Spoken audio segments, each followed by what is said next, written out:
गुरु ने न पकड़ी होती बाह, सखीरे में तो बह गई होती। नवनाथ योगियों में जिस प्रकार मसेननाथ का नाम अग्रगण्य है, उसी प्रकार जालंधर नाथ का नाम भी नवनाथों में अत्यंत प्रसिद्ध है। मसेननाथ के शिष्यों में जिस प्रकार गोरखनाथ, अड़बंगनाथ आदि ने ख्याति प्राप्त की, उसी प्रकार जालंधर के शिष्यों में कनीफानाथ, राजा गोपीचंद, रानी मैनावती आदि का नाम भी अत्यंत प्रसिद्ध है। जालंधर नाथ को अंतरिक्ष नारायण का अवतार तथा अग्निदेव का पुत्र माना जाता है।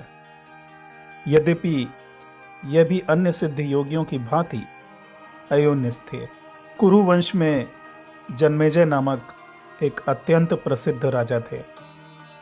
उन्हीं की 7वीं पीढ़ी में राजा बृहद्रवा का जन्म हुआ था। एक बार राजा बृहद्रवा ने सोम यज्ञ करने का विचार किया। इस विषय में उन्होंने अपने राजगुरु से विचार विमर्श किया। राजा के विचार से सहमति रखकर राजगुरु ने यज्ञ आरंभ करने के लिए एक शुभ मुहूर्त निश्चित किया और साथ ही यज्ञ में काम आने वाली सारी सामग्री की सूची भी बनाकर राजा को दे दी। गुरु का आशीर्वाद प्राप्त कर राजा ने अपने मंत्रियों को बुलाकर यज्ञ की तैयारियां करने का आदेश दे दिया। अत्यंत धूमधाम के साथ यज्ञ की तैयारियां शुरू हो गईं। राजा बृहद्रवा द्वारा सोम यज्ञ के आयोजन का समाचार सुनकर प्रजा में हर्ष की लहर दौड़ गई। यज्ञ के अनुरूप विशाल मंडप और वेदी का निर्माण किया गया। ब्राह्मण, ब्रह्मचारी, साधु संत, ऋषि मुनि, राजा महाराजा तथा अन्य वर्ग के स्त्री पुरुष यज्ञ में शामिल होने के लिए उचित समय पर पहुंच गए। शुभ मुहूर्त में यज्ञ का शुभ आरंभ हुआ। चारों ओर वेद मंत्रों की ध्वनियां गूंजने लगी। सोम यज्ञ में पूर्ण आहुति देने के पश्चात उस कुंड की भस्म को एकत्रित करने वाले ब्राह्मणों ने जब उस यज्ञ कुंड में हाथ डाला तो उस कुंड की भस्म के नीचे दबा हुआ बालक ब्राह्मणों के हाथ का स्पर्श पाते ही रोने लगा।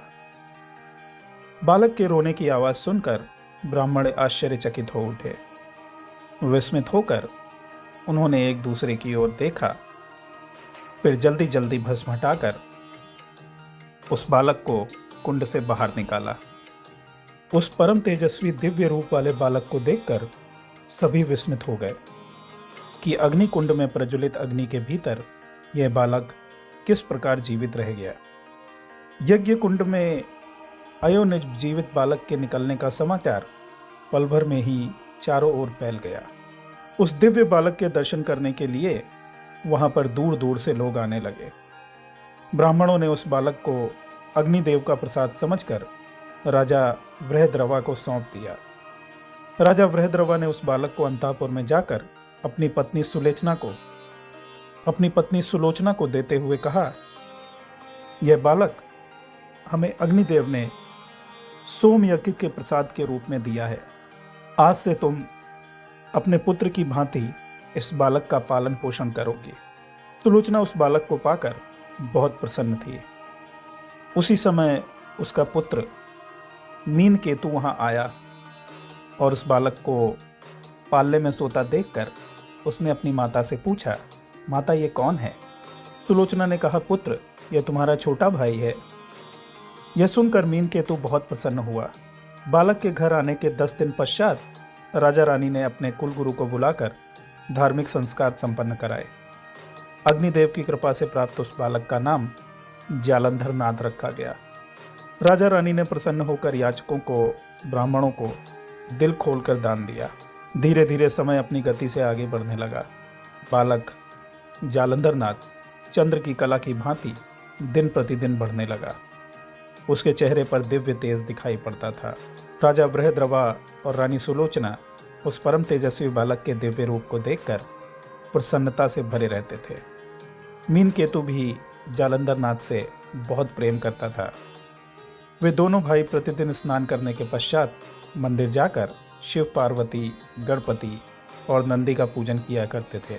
शिव पूजन करते समय मीन केतु तो ओम नमः शिवाय मंत्र का उच्चारण करता था, परंतु जालंधर नाथ के मुख से शिवोहम की ध्वनि निकला करती थी। एक दिन मीन केतु ने यह बात अपने पिता को बताई, परंतु राजा बृहद्रवा तो जानते ही थे, यह बालक शिव के प्रतिरूप अग्निदेव के अंश से प्राप्त हुआ है और यह साक्षात शिव का ही प्रतिरूप है। इसलिए इस अवस्था में उसका शिवोहम उच्चारण करना उन्हें अनुचित नहीं लगा। दोनों राजकुमार जब भी भ्रमण करने के लिए बाहर निकलते तो जालंधर नाथ पैदल ही चला करते थे। उन्हें किसी भी पशु अथवा प्राणी को कष्ट पहुंचाना अच्छा नहीं लगता था। उसमें वैराग्य उत्पन्न हो गया था और उसकी यह वैराग्य वृत्ति दिन पर दिन बढ़ती जा रही थी। उसके आचार विचार भिन्न थे। राजसी सुख वैभव उसे अच्छा नहीं लगता था।